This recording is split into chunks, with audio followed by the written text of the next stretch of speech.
Hey guys, what's up? Janelle Ryan here. So I wasn't going to watch this feature-length tabloid, aka the biggest PR disaster Lifetime has ever orchestrated, aka the Aaliyah movie. Now I say Aaliyah movie because this literally had nothing to do with Aaliyah. I more or less only watched it for some comic relief and to see how bad it could possibly be. I mean, there's no way it could be as bad as they say it was going to be, and as bad as Twitter was making it out to be. For starters, I was kind of shocked that the movie was even done in the first place. Just yesterday, Zendaya dropped out of the project, so it's like they whipped it together overnight. Like, what was the rush? Are you guys broke or something? Is Lifetime about to go bankrupt and they're not telling us something? Why were you so adamant about putting this film out at all costs? If you didn't make this film for the fans who were clearly not into it, then who did you make it for? The only thing I can think of is that you figured people would watch anyways, so whether they liked it or not, at least you would have a shitload of ratings. That's really tacky. Seriously, are you guys struggling that much? I know Lifetime has never been blockbuster worthy or anything like that, but you would think they would use this as an opportunity to go above and beyond what they've done in the past by not doing the film. Now I know there's always going to be controversy when it comes to biopics. Somebody is always not satisfied with the way they were portrayed. If I'm not mistaken, I believe Little Kim was unhappy with the way that she was portrayed in the Biggie Smalls story. And you all know that Pebbles was really not feeling the way her story was told in the TLC movie.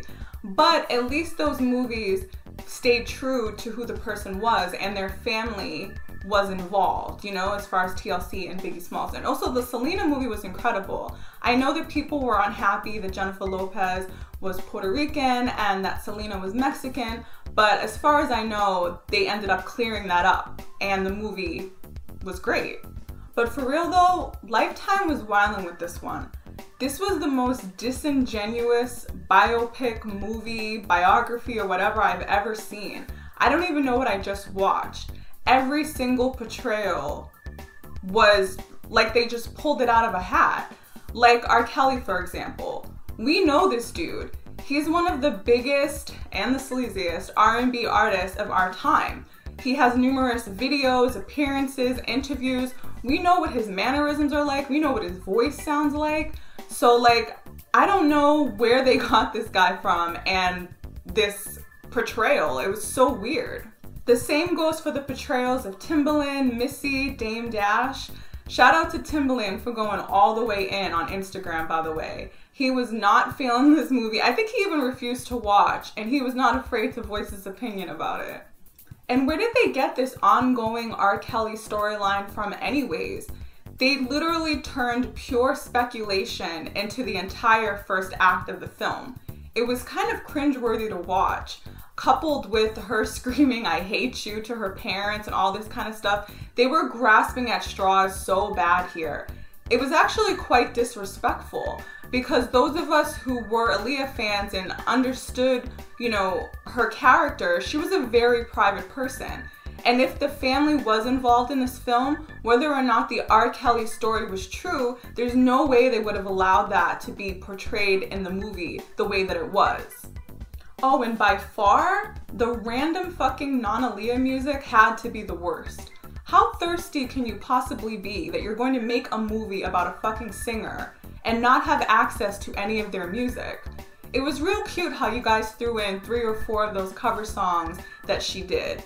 But yeah, I noticed. Especially at the end, I forget what song it was. It was just so not in line with what the timeline was in the movie. They just didn't have any other song to throw in there. I bet you if they didn't have permission to use her name, like if there was some way they couldn't call the movie Aaliyah, they still would have went through with it. That's how crazy this shit was. Okay, moving on. I don't want to give Lifetime and this aforementioned movie any more free publicity. Let's talk about something that actually does have to do with Aaliyah. What's your favorite Aaliyah song? Leave your responses in the comment section below. Now for me, that's a really tough question. There's so many songs of Aaliyah that I love and still bump to this day like it's the first time I've ever heard it. 1 in a Million, More Than a Woman, If Your Girl Only Knew, but one song that probably stands out a little bit more than the rest would have to be Are You That Somebody? I have a kind of funny story in regards to that song. Back in the day, before everybody had internet, my mom was going to college at the time, and she got free internet through her school. So we were one of the first kids on the block to have internet. Now, we didn't have a printer, but we did have a word processor. Now, for those who don't know what a word processor is, it's like a typewriter with a screen. I challenge you to Google it and see what I'm talking about, just so you can see how old I might be.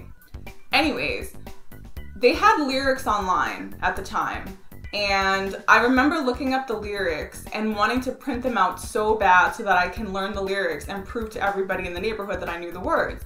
But since we didn't have a printer, I had to kind of figure out a way to get it printed out using the word processor. But the word processor and the computer didn't work well together. So I had to get a floppy disk and put it in the computer, and then put the floppy disk in the word processor, and everything came out super funky with characters, all like weird characters all over the place, and the formatting was completely off. So I had to like delete and reformat and copy and paste, and it took me a while, but I was able to print it out. And then I learned the lyrics, but I didn't tell anybody how I learned it. I just pretended like I was that good. I remember the moment that I found out that Aaliyah died. I just came home from church with my family.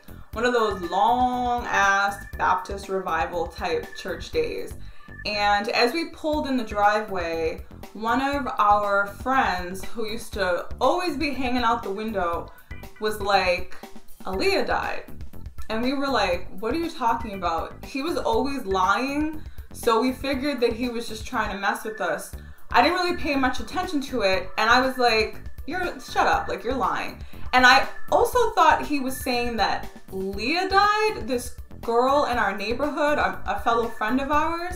And that also really made me think that he was lying. I was like, dude, stop joking like that. That's not a joke. But he was like, go inside and turn on the TV and see for yourself. So I went inside my grandmother's house, and I turned on the TV, and I remember the last station on the TV, it was either MTV or BET, I can't remember, and as soon as I turned it on, all over the TV it was saying that Aaliyah died in a plane crash, and I was like, oh my god, are you serious? Like, and then I also felt really bad because very recently she had released a video for We Need a Resolution, and I wasn't feeling the video for whatever reason. So I felt really bad that that was my last opinion of hers. And it was like, I felt like I had a fight with one of my friends, and I never really got a chance to make up with her, and now it's too late. It was a strange feeling. And then, like, being that I was so young at the time, I was like 17 or 16, death was still relatively new to me. So it was also strange, like, wow, like Aaliyah's so young, like how did she die? Like, this is crazy. So I spent the rest of the afternoon listening to her music and like soaking in all the media coverage. It was a sad day overall. Without getting into conspiracy theories or anything like that, I was also really bummed. This information came out long after the fact that the reason why she was in the Bahamas, I think that's where she was, filming that video is because the record label was giving her so much pressure. She already had More Than a Woman, which in my opinion is a better song than Rock the Boat, in the can. The video was already done. But the record label was giving her so much pressure because her movie career was starting to pop off. Her mind and spirit was in her movies. But the record label was really adamant about, you need more record sales. And they wanted Rock the Boat to be the summer anthem. They wanted to get it out before the summer was through. So, you know, she goes there and she films. And again, as far as I know, she was rushing to get out of there. That's why she ended up taking a smaller plane than she was supposed to. And, you know, I guess the rest is history. But I can't help but wonder, would she still be around today if it wasn't for the greed of the record label? It's just something to think about. I just love the fact that us fans are still so loyal to her to this day, that we recognize when somebody is trying to exploit her and trying to tarnish her legacy.